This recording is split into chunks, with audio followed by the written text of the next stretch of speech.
నమస్తే. ఇన్నాళ్ళు నన్ను సపోర్ట్ చేస్తూ, ఎంకరేజ్ చేస్తూ మీ ప్రేమని నాకు అందిస్తున్న ప్రతి ఒక్కరికి కృతజ్ఞతలు. అలాగే ఈ వీడియో కూడా ఖచ్చితంగా మీకు ఉపయోగపడుతుంది. లైక్, షేర్ అండ్ సబ్స్క్రైబ్ చేసి మీ సపోర్ట్‌ని నాకు అందించండి. అలాగే ఈ వీడియో పట్ల మీకున్న అభిప్రాయాన్ని కామెంట్ సెక్షన్‌లో కామెంట్ చేసి తెలియజేయండి. ఇప్పుడు వీడియోని చూద్దాం. జ్యోతిష్య శాస్త్రం ఒక అద్భుతం. వేదాంగమైన జ్యోతిష్య శాస్త్రం అనేటువంటిది మానవ జీవన గమనానికి ఒక వరం. జ్యోతిష్య శాస్త్రం నీ జీవితంలో వెలుగునింపే ఒక భాష. ఆ భాష నీకు అర్థమైతే ప్రకృతి నీతో మాట్లాడుతుంది. అస్ట్రాలజీ నేర్చుకోవాలి అనుకునే వారికి అద్భుత అవకాశం. మురళీధర శర్మ గారి అస్ట్రాలజీ క్లాసెస్ అతి త్వరలో మొదలు కాబోతున్నాయి. 100% జాబ్ గ్యారంటీ. వివరాల కొరకు సంప్రదించండి. నమస్తే, వెల్కమ్ టు అవర్ ఛానల్. నేను పద్మిని. ప్రస్తుతంతో పాటు ప్రముఖ ఆధ్యాత్మికవేత్త, ఆస్ట్రోన్యూమరాలజిస్ట్, ఎనర్జీ వాస్తు స్పెషలిస్ట్, శ్రీ విద్య ఉపాసకులు శ్రీమతి జయప్రద గారు మనతో పాటు ఉన్నారు. మాట్లాడదాం. నమస్కారం అండి. నమస్తే అమ్మా. శ్రీమాత్రే నమః. పూర్వభద్ర నక్షత్ర జాతకులు ఎప్పుడు సెటిల్ అవుతారు? వీళ్ళకి వివాహం అనేది ఎప్పుడు అవుతుంది? దశలు, మహర్దశలు, ఏ మహర్దశలతో పుడతారు, ఎలా ఉంటుంది, దశల వారీగా కూడా చెప్తున్నారు కాబట్టి మరి పూర్వభద్ర నక్షత్రం గురించి. పూర్వభద్ర నక్షత్రం అంటే కుంభరాశిలో ఉంటుంది. ఈ కుంభరాశి తర్వాత 4వ పాదం వచ్చేసి మీనరాశి. ఈ కుంభరాశి ఉన్న 3 పాదాలు వాళ్ళకి ఏంటంటే మెయిన్ చాలా వరకు మెచ్యూరిటీ లెవెల్స్ తక్కువగా ఉంటాయి. గురుమాదస్తో పుడతారు, కానీ గురువు యోగకారకుడు అయితే లగ్నానికి వీళ్ళకి కొంచెం మెచ్యూరిటీ ఉండి చదువు ఎడ్యుకేషన్ బాగుంటుంది. ఎడ్యుకేషన్ వరకు బ్రహ్మాండంగా కంప్లీట్ చేసుకొని వస్తారు. లేదా ఎడ్యుకేషన్లో ఆటంకాలు భయానికి, ఆందోళనకి ఎక్కువగా, అంటే ఎంత భయం ఉంటుందండి వీళ్ళకి, ఏదో అయిపోతుందని వీళ్ళు భయపడతారు కదా, ఏమవుతుంది. అలాంటి లక్షణం ఎక్కువగా డెవలప్ చేసుకుంటారు. తల్లి చాటు పిల్లలు, తండ్రి చాటు పిల్లల్లాగా పెరుగుతారు వీళ్ళు చిన్నప్పటి నుంచి. సో ఏదైనా సరే వాళ్ళు చెప్పింది మీరు చెప్తేనే చేస్తా, ఓకేనా 10 అడుగుతారు. ఇదే డౌట్. క్షీణచంద్ర జాతకులు అంటే ఇక మనం చెప్పక్కలే. అంటే పౌర్ణమి తర్వాత పుట్టిన వాళ్ళు ఇంకా మనం వాళ్ళని చాలా భయస్తులు. చూడడానికి ఆకర్షణీయంగా మాట్లాడతారు, సేవ చేస్తారు, తల్లిదండ్రులు అంటే ప్రేమగా ఉంటారు, ఇంట్లో అందరితో చక్కగా మాట్లాడతారు. చదువు మాత్రం ఎక్కదు, 0. చదువు ఒక్కటి ఇబ్బంది వాళ్ళకి, మిగతా అన్ని బాగానే ఉంటాయి. ఒకవేళ పౌర్ణమి ముందు మనకు పుట్టిన వాళ్ళు గురువు యోగిస్తే చదువు ఎడ్యుకేషన్ బ్రహ్మాండంగా సాగుతుంది. గురు మహాదశ యోగిస్తే నెక్స్ట్ ఏం దశ? శని మహాదశ. అది యోగించదు. అయ్యో, అక్కడ వీళ్ళు స్ట్రగుల్స్ ఫేస్ చేస్తారు. రెండు పెద్దదే కదండి. 16 years యోగించకపోతే నెక్స్ట్ వచ్చే శని మహాదశ యోగిస్తుంది. ఇది యోగించకపోతే అది యోగిస్తుంది. ఇది ఒకళ్ళు యోగిస్తే అది యోగించదు. చాలా మంది 10th వరకు బాగా చదివేశాడండి. 10th నుంచి అన్ని చెత్త అలవాట్లు, స్నేహితులు తిరగడాలు, బద్దకస్తుడు, చెప్పిన మాట వినడు, అబద్ధాలు చెప్తున్నాడు, వినట్లేదు మాట అని చెప్తుంటారు పేరెంట్స్. సో డిగ్రీ వరకు అసలు ఎలా పాస్ అయ్యి అత్యవసర మార్కులేని రారా బాబు అని చెప్పి తల్లిదండ్రులు మతిమాలే పరిస్థితి ఉండదు అనమాట. కానీ చేస్తాను చేయరు. సో చిన్నప్పుడు యోగించకపోతే పెద్ద అయిన తర్వాత ఈ సినిమాదశ ఏదైతే యోగిస్తుందో ఎడ్యుకేషన్ కంప్లీట్ చేసుకుంటారు.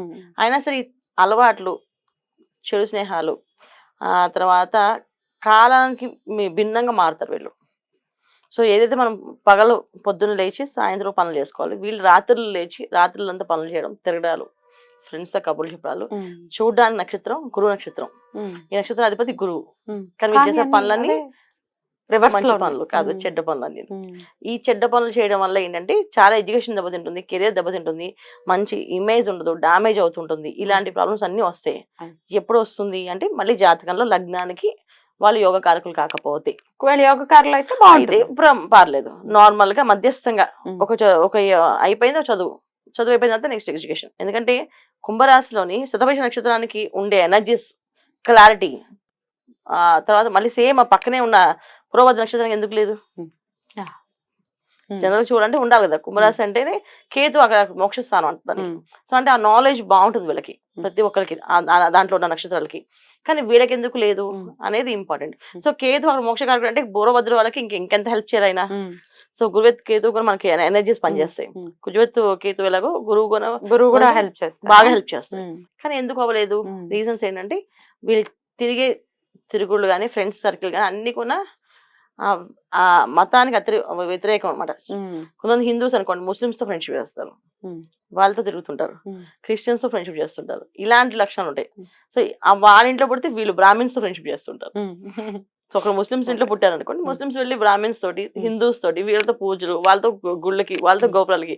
అరే నువ్వేం చేస్తాడు, నువ్వేంటో వెళ్తున్నావు అంటే పర్వాలేదు అని. అంటే ఏది ఉందో దానికి వ్యతిరేకంగా ఆపోజిట్ లో వెళ్తారు వీళ్ళు. ఇది వీళ్ళు మనం కాపాడుకోవడం చాలా ఇంపార్టెంట్. ఓకే, మరి వివాహం విషయంలో ఎప్పుడు అవుతుంది వివాహం, కెరియర్ ఎప్పుడు సెటిల్ అవుతుంది? జనరల్ వివాహం అనేది వీళ్ళకి డివోర్స్ అయ్యేది బాగా ఎక్కువగా ఉంటుందన్న. ఎందుకంటే చాలా మంది అమ్మాయిలైనా అబ్బాయిలకైనా సరే వీళ్ళు చేసే పనుల వల్ల వాళ్ళు కన్ఫ్యూజ్ అవుతారు. ఇప్పుడు ఇందాక మీకు చెప్పా కదా, ముస్లిం అబ్బాయి అయితే హిందూస్ తిరగడం, హిందూస్ అబ్బాయి అయితే ముస్లిమ్స్ తిరగడం, క్రిస్టియన్స్ తిరగడం, క్రిస్టియన్ అబ్బాయి అయితే హిందూస్ తిరగడం. ఇవి తిరగడం వల్ల ఏంటంటే వచ్చిన వాళ్ళు ఏమనుకుంటారు వీళ్ళ గురించి, వీళ్ళకి ఏ ఆలోచన ఉంది, క్లారిటీ ఉందా లేదా అసలు లైఫ్ లో, ఏం చేద్దాం అనుకుంటారు అనేది. తర్వాత ఏంటంటే డబ్బులు చేతిలో ఆగవు, అయ్యో నీళ్ళలో ఖర్చు పెట్టేస్తారు, వచ్చిన వచ్చినట్టు అయిపోతాయి. సో ఆ డబ్బులు దాచిపెడతాం అని చెప్పి ఏం దాచిపెట్టారు. ఇలాంటి లక్షణాలు ఎక్కువగా ఈ పూర్వభద్ర నక్షత్రం వాళ్ళకి ఉన్నాయి. యోగం అంటే లగ్నానికి యోగ కారకులై యోగం వస్తే అది డెఫినెట్ గా బాగుంటుంది. ఇప్పుడు మా పూర్వభద్ర నక్షత్రం కానీ మీరు బ్రహ్మాండంగా ఉన్నామని అనుకుంటే అది మీకు లగ్నానికి మీరు యోగ కారకులై ఉండరు, మీరు మంచి జాతకులు అర్థం 100%. సో జాతకంలో యోగం బాగుంది అని అర్థం. నెగటివ్ ఏం వెతుక్కోక్కర్లే, మీకు పాజిటివ్ జరుగుతుందంటే యు ఆర్ వెరీ హ్యాపీ, చాలా హ్యాపీగా ఉండొచ్చు. ఎందుకంటే చాలా మంచి నక్షత్రానికి వంకలేదు, కానీ ఆ నడిచే దశల్లో వచ్చే ఇబ్బందులు ఇవి జరుగుతాయి. మరి ఇప్పుడు 2 వివాహాలు ఖచ్చితంగా డివోర్స్ ఉంటుంది అని చెప్తున్నారు కాబట్టి ఎప్పుడండి మరి అది జరగకుండా ఉండడానికి ఇంత పీరియడ్ తర్వాత పెళ్లి చేసుకుంటే జరగకుండా ఉంటుంది అనేది ఏమైనా ఉంటుందా? లేదు నాన్న, లేదు. జనరల్ మనం జాగ్రత్తగా ఆచితూచి అడిగి వేసుకోవాలి ఈ విషయంలో. మ్యారేజ్ విషయంలో చాలా మంది ఏంటంటే ఒక అపోహలో వెళ్ళిపోతారు వీళ్ళు. ఇప్పుడు కొంతమంది ఎడ్యుకేషన్ తక్కువ ఉంది మా అమ్మాయికి, సరే వాళ్ళు మంచి ఫ్యామిలీ, మంచి ఎడ్యుకేషన్ ఉంది, ఎడ్యుకేటెడ్ ఫ్యామిలీ, చేద్దాం అనుకుంటారు, చేస్తారు. చేసిన వాళ్ళు పెట్టే హింస భరించారు. అంతే కదా. సో వీళ్ళది ఏంటంటే స్లో అండ్ స్టడీగా వాళ్ళని ఫాలో చేస్తూ నిదానంగా చెప్పుకుంటూ వెళ్ళాలి. లేకపోతే భయం ఆందోళన గురేపి వీళ్ళే ఏదో అయిపోయిందని వచ్చేస్తుంటారు. అలాగే అబ్బాయి అనుకోండి మాట వినకుండా, సో తను అనుకుని తను చేసేస్తూ ఉంటాడు. అది అమ్మాయిలు అంటే ఆ పద్ధతిని నచ్చదు వాళ్ళకి. వాళ్ళు మాట్లాడే విధానం కానీ వాళ్ళు చేసే ప్రవర్తన కానీ అమ్మాయిలకు నచ్చదు. సో అమ్మాయిలు నాకు అక్కర్లేదు అంటారు. ఒకప్పుడు ఏంటి కష్టమో నష్టమో భరించేవాళ్ళు. ఇప్పుడు మా కాలం అప్పుడు, మా అమ్మ కాలం అప్పుడు భరించేవాళ్ళు. ఇప్పుడు ఎవరు independent end of the day, భరించాల్సిన అవసరం ఉంది, అవసరం లేదు అని చెప్పి అనే ఫీలింగ్ ఉంది వీళ్ళకి. ఖచ్చితంగా అబ్బాయికి అంతే ఉంటాడు.